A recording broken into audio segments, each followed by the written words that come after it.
My name's Cody Krug. I am the sales director at Gates General Contractors, and I facilitate a lot of restoration, roofing, siding, and window work, along with just general retail work as well.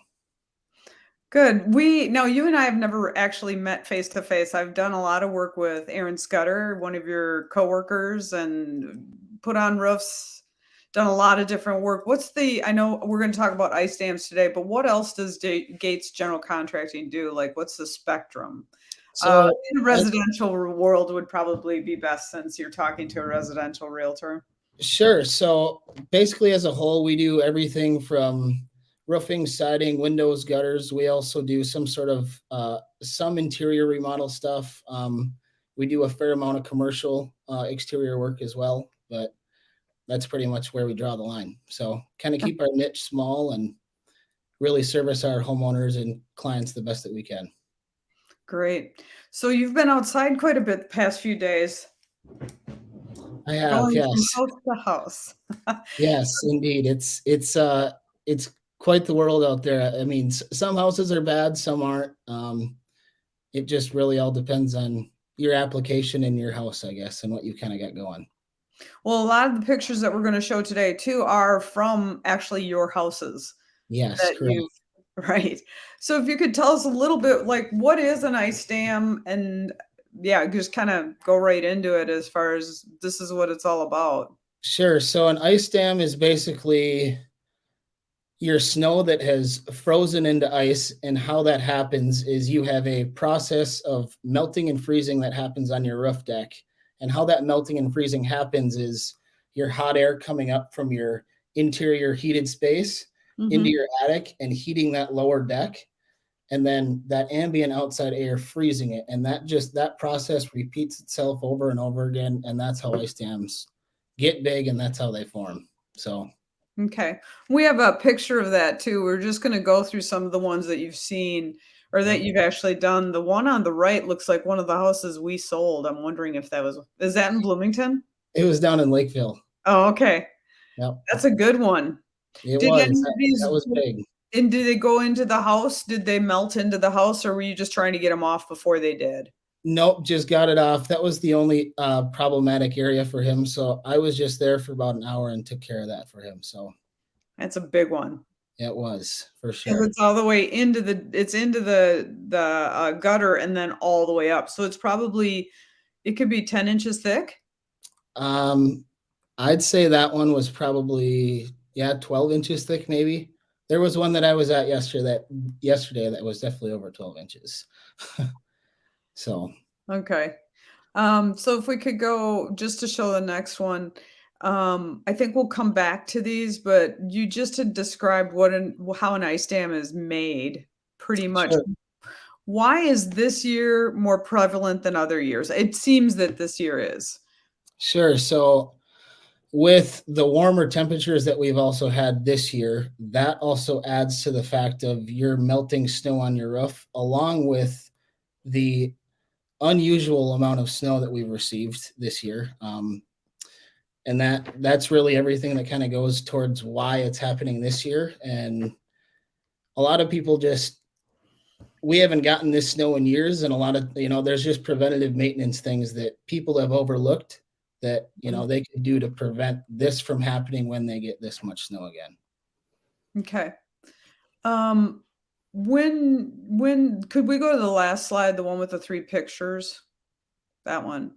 So you just talked a little bit about venting and how that works. It looks like is the middle picture where you actually shoveled out all the vents? Correct. Yep. So what I did is the proper ventilation in your attic system is obviously intake through your eaves and then exhausting through your ridge, and making sure that all your soffit vents and all of that are all cleared out. And then obviously shoveling snow around all of your box vents up on your ridge too will help with that breathing aspect. So you should really talk to a roofer and not just Bob. Correct. Yes. And one thing that I do, like something that's preventative before the snow flies, is checking your attic insulation. And you can have a roofer, you can even check that yourself if you have attic access, but they have just a little ruler like this. Mhm. standard code is R49 there, Right. which is just over 16 inches. And sometimes in applications, certain applications, people recommend going up to that R60 value, which is actually 20 inches. Okay. So, all right. That makes sense. So that's where the inadequate insulation is actually almost the epicenter of the problem.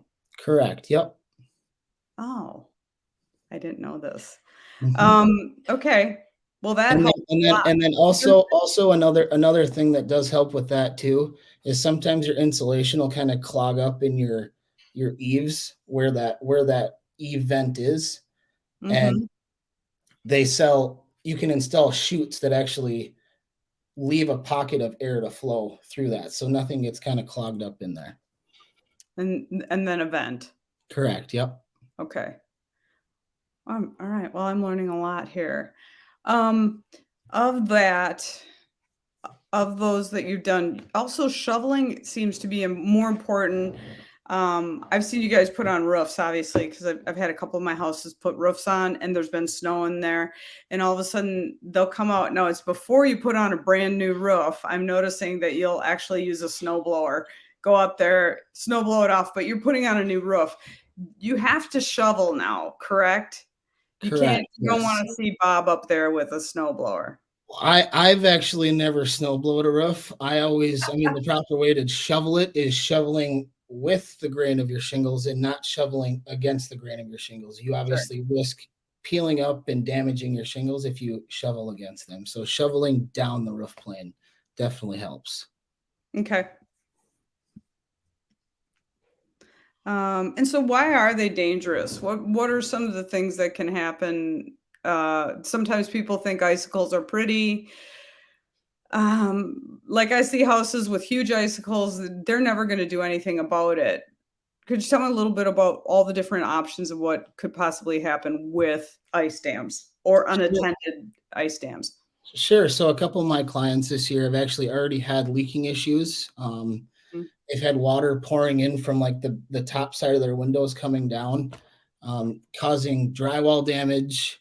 And we're kind of talking all things that kind of warrant an insurance claim. So kind of expensive fixes for the most Mhm. part. And we're talking windows and doors and drywall. So Yeah. that's kind of the dangerous and like the big, the wallet buster for everybody. And these are things that potentially you could get an insurance claim on? So an insurance claim, yes, your insurance policy, yes, would cover water damage leaking in, correct? But that is all preventative maintenance type stuff. So it would go against you on your insurance record. Yeah. I kinda wanted to go there just because I know that it's sticky. Yep. Um, can we go to the next one? So, we talked about shoveling the roof. What else are you doing to get rid of these ice dams? Shoveling the roof So is we part of. use a kerosene powered machine that puts out high pressure steam. It's a really time consuming process if ice dams are really thick. But that seems to be the best way to get it off. I've done methods of chipping it with ice or ice picks. That way works, but you kind of have to stop at a certain point because you really don't want to damage the integrity of the shingle. So steam is by far the best way to get rid of it. Oh, okay. Or maybe just try and chip it out of the just out of the gutter? Well, that too, I mean, as a homeowner, if it's not big enough, like if you can go back to that one other page with that really big one in the corner with that picture. Um, yeah, which slide was that? That one? This one right here. Yep. So if you can see that picture on the right there, if you were a homeowner, you could get up there with a hammer and pound that all off, and Mhm. that will mitigate the issue, and you won't have very much ice. But if I do that, I generally leave a quarter to a half inch of ice on the shingles. Oh, So that's yeah. something that you could do preventatively to do that yourself. What about the big, they're talking about, I know you're gonna laugh at this, but it's like you put salt in pantyhose or Sure. socks or something. Okay. I don't generally like using salt on roofs. I think it's safe to put them in gutters, like the sock itself, because it contains the salt. You don't want all those granules running through your gutters and then down your driveway, and it could Mhm. cause discoloration of your gutters. Okay. So if you're going to do any sort of nylon sock with salt in it, I would Yeah. suggest maybe just putting it more just on the gutter part of it. And so it does work. And for It how does long? work. Yep. Yep. And it doesn't work like fast and effectively, but that's generally what I'll do or people will do Mhm. when you remove the ice dam to keep them from forming again. Okay. After you remove it. Got Correct. it. Yeah. Okay. It's not something that you can put on top of the ice No, dam you and can't. You can't just. It's just not just spray. a remedy. Put it up there and it's done. I wish. Hey, that you gotta be careful with people, like, you gotta be really literal with people like me sometimes. Okay. Do tin I know this is a little off the subject, but do tin roofs get ice dams? um, they really don't. Honestly, I guess I've never seen them, and if they do, it's not a concern. Basically, your biggest concern with ice dam on an asphalt shingle is the fact that you have overlaying shingles like this, whereas a metal roof, you have big sheets of metal, Mhm. whereas an asphalt shingle, ice can form and then get its way in between those two shingles, and that's what causes your leaking. Okay. So, It was interesting just because I was in Wisconsin, and I just noticed there were a lot more tin roofs than they have here. Is there a reason just because it's colder here that I mean, honestly, working in Wisconsin, I personally think that it's hard to find people to work out there. Steel roofs last longer.